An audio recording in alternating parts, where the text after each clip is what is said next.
So the technology that I was assigned to explore is called VoiceThread. It's like an interactive slideshow where users can post images, videos, and documents in slides, and they can comment on their own and others via audio, text, or even video. VoiceThread bills itself as a living discussion space, and I have to agree it's a pretty cool multimedia platform that enables sharing and collaborating within classrooms or schools, or even across the country and the world.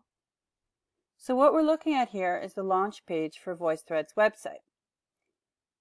And if you scroll down here, you'll see where you can learn more in particular about the K-12 space. Here you see something VoiceThread calls ed.voicethread. This is what they refer to as a global community of verified educators and students.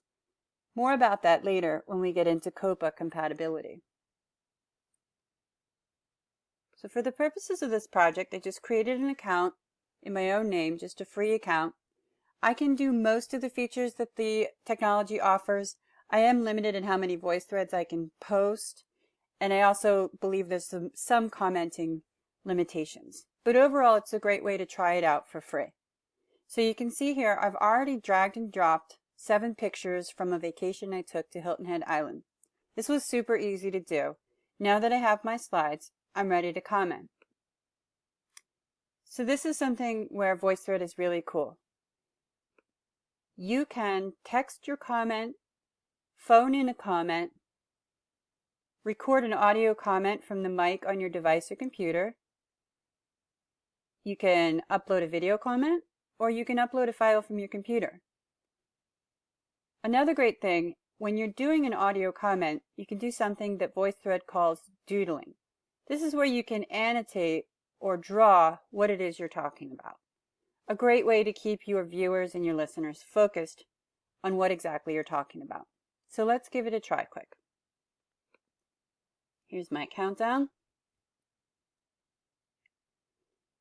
This is a picture of the sable palmetto, the official state tree of South Carolina, as featured on the state's flag.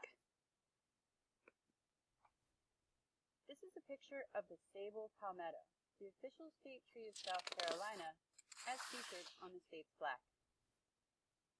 So it automatically played it back for me. I can cancel and redo if I didn't like it. I liked it. I'm going to save it.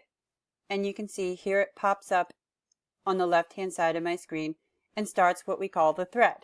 So other users can now come on and view my comment, listen to my comment, post their own comments, and we'll start a thread, a voice thread, down the left-hand side of the screen. So you can see I liked my comment and I added it, but the great thing about VoiceThread is that you can always go back and add or edit comments or slides even after you've publicly shared your VoiceThread.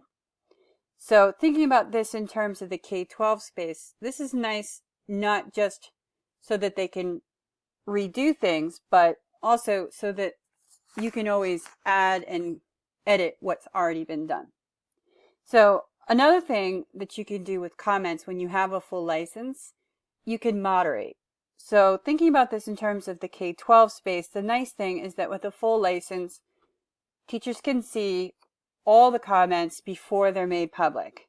This is good not just for safety, but it's also a nice feature if you want to assess your students on an individual basis before all the comments are shared with the group.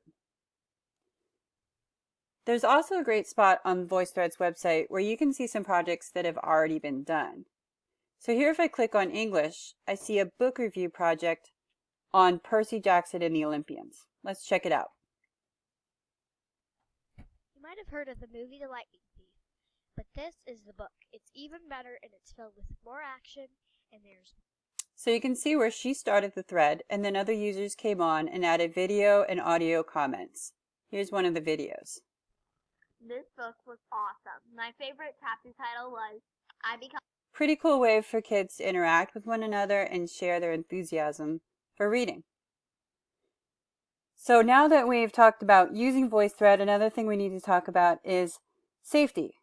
So VoiceThread calls itself the perfect online environment for students to practice their communication skills in a controlled and accountable and transparent setting. I'd say that this is mostly true as long as you're operating within the ed.voicethread space. As I mentioned before, when you have a full school license and you're on the ed.voicethread, you can't send or receive messages. Everything is visible to students, to administrators, to teachers at all times, and you can only interact with approved peers and adults. What you're seeing on the screen here is the Student Privacy Pledge, which ed.voicethread is a signee of. And this just means that they agree to protect student privacy and safety under a school's FERPA and COPA obligations. So since VoiceThread only collects information from its users for the purposes of meeting their user needs, they can presume that the school has authorized the collection of personal information, having obtained the parents' consent. So basically the bottom line, if your students are using VoiceThread, it needs to be under the school's acceptable use policy. So lastly, but not least importantly, I want to talk about how VoiceThread overlaps with 21st century skill building and the ISTE standards. So regarding 21st century skills, you can see that it most definitely promotes critical thinking, communication, collaboration, ICT literacy, because students, they have to think about what they're going to say. They have to work with the technology to clearly present their ideas. They also collaborate with students from all over the world, so they get cross-cultural social interaction. As far as the ISTE standards, it most definitely promotes student reflection using collaborative tools and gives them the opportunity to be empowered learners through using technology to seek feedback that informs and improves their practice. And it's a great way to just teach digital citizenship and responsibility.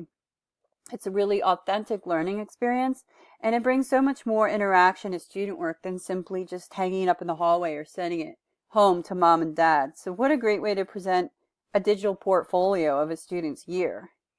So overall, I really liked the tool. I would most definitely use it in my classroom. I think it's a great way, especially for kids, to be able to present when maybe they're not great at going up in front of the classroom. This way they get lots of chances to edit and redo and get it exactly how they want to say it before they make it public to their peers and to their teachers. So overall, I thought it was a great tool and I would definitely use it.